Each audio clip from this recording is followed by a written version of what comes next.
Memperoleh pendidikan yang layak adalah hak seluruh warga Indonesia, tanpa dibedakan oleh ras, suku, agama, ataupun hal lain. Keberhasilan pendidikan pun akan berdampak positif untuk peningkatan sumber daya manusia dan juga pertumbuhan ekonomi. Namun, apakah benar kami sudah benar-benar mendapatkan hak yang harusnya kami miliki? Atau malah kami nggak mendapatkan hal itu? Apakah pendidikan di Indonesia sudah cukup mumpuni untuk mewujudkan SDM unggul dan Indonesia emas di 2045? Berdasarkan data Sunsenas, ada 4 juta lebih anak yang tidak bersekolah.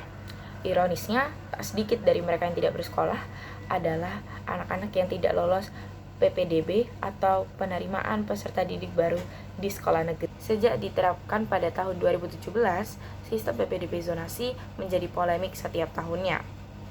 Terjadinya ketimpangan kualitas antara sekolah A dan sekolah B menjadi alasan utama.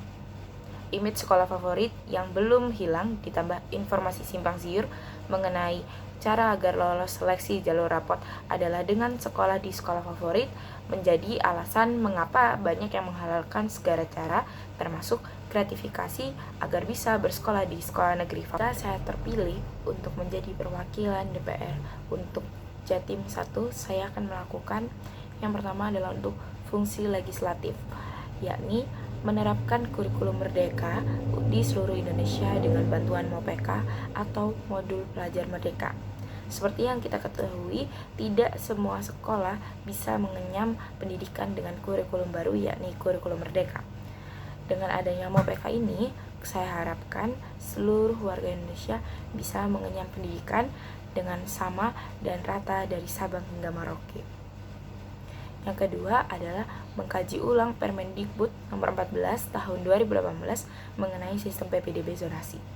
Sistem PPDB zonasi yang awalnya diharap menciptakan pemerataan malah menjadi penurunan tingkat keinginan belajar anak. Anak yang rumahnya dekat cenderung tidak ingin belajar atau menjadi malas belajar karena adanya sistem PPDB zonasi. Selain itu, sistem PPDB zonasi juga mengurangi rasa ingin bersaing anak dan menyebabkan sikap malas saat belajar. Jika hal ini terus-menerus terjadi, maka Indonesia emas akan terasa seperti mimpi saja. Selain dua hal tadi, saya juga akan menghapus ranking top 1000 SMA dan juga merahasiakan akreditasi sekolah. Diharapkan dengan adanya ini, pelajar lebih memfokuskan dirinya pada prestasinya sendiri tanpa memikirkan capaian sekolah ataupun lain hal. Saya juga akan berkolaborasi dengan Kominfo untuk menciptakan aplikasi yang berjudul Silahap. Platform ini diharapkan bisa menjadi tempat atau media untuk pengaduan oknum-oknum yang melaksanakan kecurangan pada saat PPDB, protes mengenai sistem pendidikan Indonesia, ataupun hal lain yang masih berhubungan dengan pendidikan. Diharapkan dengan adanya platform ini, masyarakat dapat mempercayai lembaga kenegaraan. Serta diharapkan dengan adanya platform ini, masyarakat bisa menyampaikan aspirasinya kepada kami yang selama ini mungkin terasa sulit diungkap. Selanjutnya untuk fungsi anggaran, saya ingin melakukan pengalokasian APBN untuk pembangunan SMP dan SMA, terutama di lokasi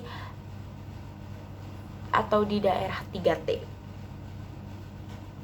Berdasarkan data BPS 2018, jumlah SMP dan SMA tidak sebanding dengan jumlah SD. Hal ini tentu tidak berbanding lurus dengan kewajiban wajib belajar selama 12 tahun yang meliputi SD, SMP, dan SMA. Nah, hal ini juga akan menghambat terciptanya generasi emas di 2045.